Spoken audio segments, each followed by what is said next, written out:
Mirebeau-sur-Bèze. Ce nom ne vous dit rien. Et pourtant, en 70 après Jésus-Christ, sur ordre de Vespasien, la 8e Légion vient s'installer ici et fait de ce tout petit village l'une de ses principales forteresses aux portes de la Germanie. Je reviens presque 2000 ans après et vous comprendrez que je ne me reconnais absolument pas dans ce paysage moderne.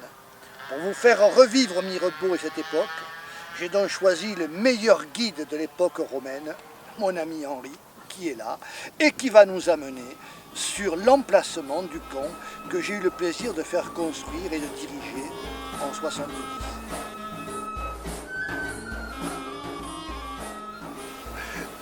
T'es gentil là, tu me fais commencer la visite de ton Mirebeau par le méandre de la Bèze. Là, tu vois, je me reconnais. Voilà, Là. exactement. Là, quand je suis arrivé, nous étions en 70, 70 après Jésus-Christ, hein, sur ordre de Vespasien. Je suis arrivé là avec 6000 hommes quand même derrière moi, et nous avons établi notre port, le premier port là, dans le méandre. Dans le méandre, ah oui, c'était oui, plus oui, nettoyé, oui. enfin, je reconnais bien, on avait le port, on avait les grandes barges à fond plat qui amenaient le blé, qui amenaient l'huile, voilà. Et derrière j'avais le camp. Ah, qui est juste là. Juste là. Alors là, je ne sais pas si je reconnaîtrai. Mais je ne sais pas si tu te rappelles, hein, c'est Néron venait de se suicider. Hein. Il y avait Galba, Othon, Vitellius qui s'étaient disputé l'Empire, et puis c'est Vespasien, grâce à nous, qui ramasse l'Empire. Alors ces légions de Germanie, c'est pas loin d'ici, puis ces peuplades gauloises, en avaient profité pour tenter de reprendre leur liberté. Donc, pour calmer les esprits, Vespasien nous envoie ici. Et nous sommes menés par un garçon qui va devenir très célèbre en tant qu'écrivain, c'est Frontin. Et Frontin choisit cet emplacement parce que nous sommes un point triple, si tu veux. Nous avons les Lingons, c'est chez toi, ici. Les Séquanes, les Sénons, voilà. Et donc nous sommes entre les trois cités. Et les Éduans. Et les Éduins. Juste là. Ils ont posé moins de problèmes. Oui, les Lingons ont posé des problèmes. Quand nous sommes arrivés, nous avions à peu près, les uns disent 60 000, les autres 90 000 Lingons en armes. C'était Sabinus, c'est ça? Oui, Sabinus. Et finalement, ils ont rejoint nos rangs. Voilà. Donc ici, le camp de Mirebeau-sur-Bèze, Germanie donc, est un camp placé sur un endroit stratégique. Tu as la grande voie qui remonte de votre Méditerranée qui file sur le Rhin, et l'autre voie angle droit. D'accord. Voilà. Oui, et Lausanne est là, dites dans l'axe. C'est pas très loin. La route de l'Étain, pour c'est la route de l'Étain et de l'Ambre. Donc nous sommes vraiment un emplacement stratégique. Je ne sais pas si tes concitoyens se rendent compte que dans cette forteresse dont tu vas me montrer les restes, il y avait plus de 6000 soldats, qu'autour nous avions des femmes, des enfants, des artisans, et que dans la population de votre Mirebeau-sur-Bèze frisait ou dépassait les 20 000 habitants. Donc le double et un peu plus de ce que nous avons maintenant. Oui, c'était la prospérité, nous ne sommes pas une armée d'occupation. Hein. Voilà pourquoi Mirebeau-sur-Bèze, un point stratégique, et nous allons y rester 20 ans, de 70 à 90. Voilà. Et de fait, les villas qui alentourent le camp, que nous retrouvons encore dans le village, sont excessivement riches. Tu as de riches commerçants gaulois qui se sont remplis les bourses en commerçant avec nous. Nous achetons tout. Je donne un chiffre. Lorsque nous installons ici, il faut 6 tonnes de blé par jour pour nourrir nos hommes. Donc nous amenons une certaine part de prospérité. 1 kilo par homme. Oui, c'est ça, 1 kilo par homme en gros. C'est énorme. C'est énorme. Donc, évidemment, tout autour vont se construire des villas riches, vos riches propriétaires, des gens qui viennent peut-être d'Italie, des commerçants, des anciens militaires, des vétérans, il y a des comptoirs qui se créent, voilà. Et entre ici et le camp, tu as tous les entrepôts, nous appelons cela les auréats, qui se créent, les implantations portuaires, et puis tout un monde de civils qui s'installent. On a perdu complètement l'image et la mémoire de ça.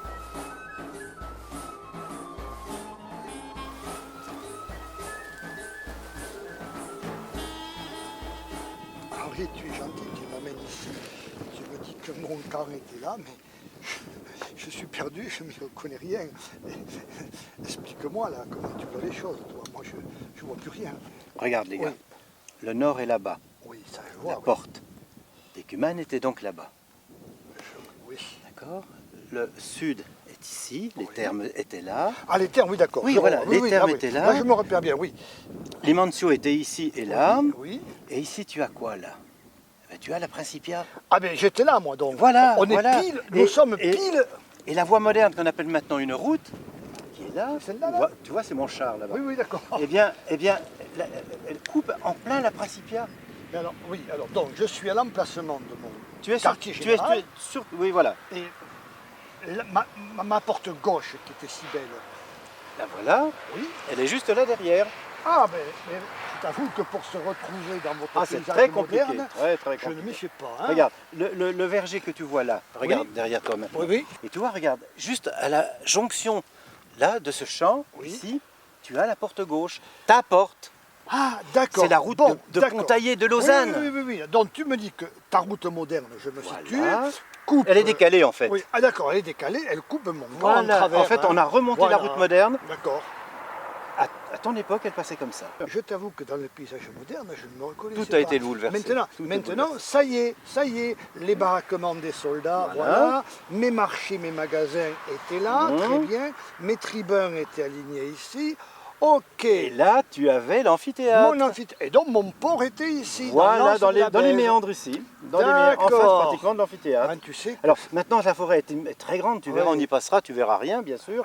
L'amphithéâtre n'a toujours pas été regardé par les archéologues, Faudra donc que- ce sont des choses à faire pour les Tu sais, années à venir. C'était quand même un sacré truc. C'est hein. monstrueux. Ah, les C'est 383 mètres, monstrueux. 583 Ouais, mètres, ouais, plus de 22 hectares. 22 hectares et 22 quelques, hectares. oui, pour plus de 6000 hommes. hein. La plus belle forteresse de France. Ah, on était un peu serrés. Hein.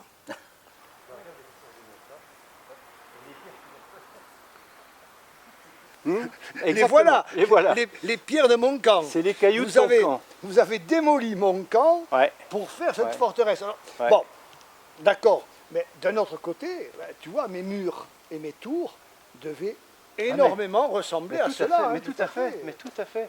Ça, alors, C'est même surprenant. Hein.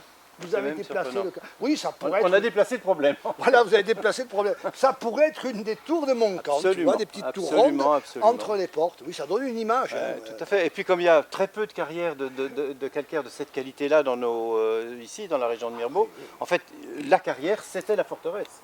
Voilà. Et on se refile les pierres de génération en génération, on les Oui. taille, on les reprend. Tu vois, regarde ce gros appareil-là, très probablement oui, oui, vient-il de la forteresse. hein. Et après, bien sûr, vous avez pris les pierres pour faire les maisons. Tout les à fait, églises, ouais. tout à fait, Oui, tout à d'accord, fait. De je vois, destruction en destruction.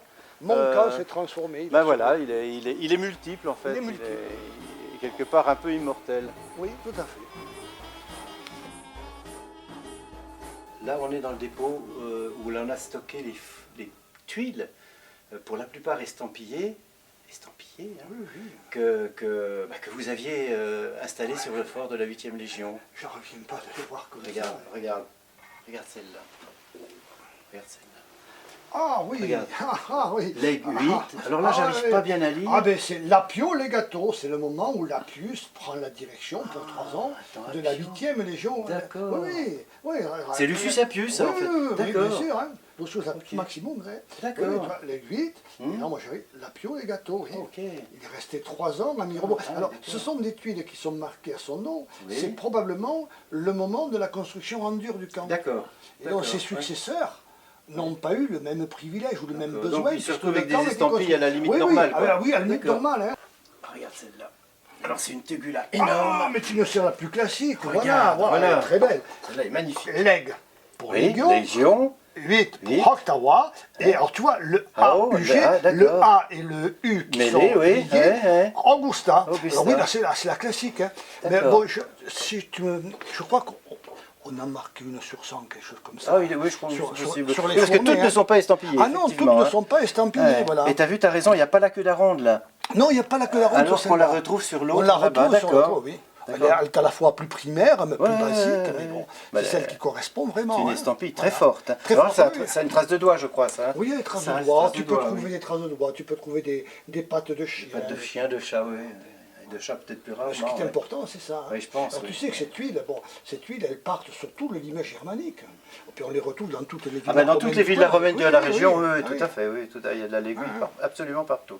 Ouais. Comme Ah, quoi, c'est tu vois, fabuleux. on n'était pas que des soldats, hein. Ouais, on était ouais, aussi c'est fabuleux. des tuiliers, des potiers, des bronziers, on faisait un petit peu de tout. Et ça, c'est notre côté constructeur. Hein. Ah, regarde là, on a, bah, tu les connais celles-là. Oui, oui, oui. Ça, c'est l'imbrex. Hein. Ah, c'est ce que vous appelez la le canal aujourd'hui. Oui, hein. tout à fait, tout à fait. Et c'est donc celle qui va relier Oui, alors regarde. les deux tégulats, quoi. Tu prends une tuile plate marquée, ouais. tu prends une deuxième tuile plate, et à la jonction des deux Voilà. tuiles plates qui ont un rebord, tu mets les breaks. D'accord, ah oui. Voilà. Oui, Ça fait des toitures très lourdes, mais imperméables. Tout simplement. Voilà. Et toujours cette marque, hein. Ah, c'est probablement le même, toujours, oui, la même personne qui remarque. Il y a quelques Imbrex qui sont marqués, l'aiguille. Ah oui, on en connaît. Ah, mais oui. bon, Ah bah, il y en a peut-être ici, je sais pas. Peu par Ouais, rapport c'est possible, aux tuiles plates. Oui, c'est pas Voilà. celles-là qui sont le plus Donc estampillées. ça fait de grandes toitures. Ah, c'est magnifique. On en fait des tombes d'ailleurs. On en fait également On en des fait tombes. des tombes, oui, oui. oui. Alors pour la tombe, tu mets tes tuiles plates Ouais, verticales donc. comme ceci. Voilà. Ah, Tu d'accord. mets le corps à l'intérieur. D'accord. Et les tu refermes avec et les- les Imbrex viennent fermer dessus. ici. Ah, ok. Ah oui, moi je voyais ça. Et tu mets- Ah non, comme Ah, ça. oui, c'est- d'accord. voilà. Oui, ça fait un sarcophage. Voilà, ça, ça en fait un fait. sarcophage. D'accord, ok. Ah oui. Voilà, tout simplement. Alors on en connaît à Strasbourg, on en connaît beaucoup. Ah, d'accord. Te rappelles-tu le fronton de la Principia chez Oui, toi à l'époque? oui. Et il n'est pas impossible que ces colonnes toscanes, je ne sais pas ce que tu en penses, ou comment tu t'en rappelles, proviennent précisément de la Principia. J'ai le sentiment, vu le décor, simplissime mais quand même d'une Non, moi, belle rigueur militaire. Oui. Si, il y avait les mêmes sur la façade des Principiats. Alors, je te rappelle, tu as deux grands axes dans le camp, qui se coupent en levant, et là, au croisement des deux axes, nous mettons les Principiats, c'est-à-dire C'est ça, oui. l'état-major. L'état-major, Voilà, tout à fait. le QG, si tu Alors, tu préfères. as la chambre des enseignes, les Il y a trésors. la chapelle aux enseignes, les trésors, la basilique pour les réunions. Effectivement, la façade des Principiats était décorée par des colonnes toscanes, et la taille de celle-ci suggère que c'est peut-être une des colonnes. Et regarde, elle n'est pas taillée là. Ah non, parce qu'elle était encastrée. Donc elle est en applique. Oui, Elle est encastrée. Oui, je pense que c'est ça. Et on peut s'imaginer aussi que ce canal là, Ah, ce sont les canalisations c'est de ça, réception provient des eaux. de réception des eaux. Et j'aperçois pendant qu'on parle, regarde, probablement une crapaudine de porte là-bas. Là-bas, ce sont des gonds de porte. Des gonds de porte, oui, des gonds de une crapaudine, c'est Ça la te- partie voilà. au sol quoi en Oui, fait. c'est un madrier qui s'enfonce, ça te donne la C'est puissance des extraordinaire, portes. ça. Hein, Ah oui, c'est extraordinaire. Tu ne me l'avais pas montré, tu vois. Écoute, j'ai honte. Non, c'est la corniche décorée Oui, qui attends. vient au-dessus Oui. de la double porte. Il fallait en mettre, parce que comme vous Plein la l'avez vue. produit, plein la vue, voilà. Oui, c'est imposant. Voilà, c'est c'est très imposant. Et c'est une corniche, tu vois.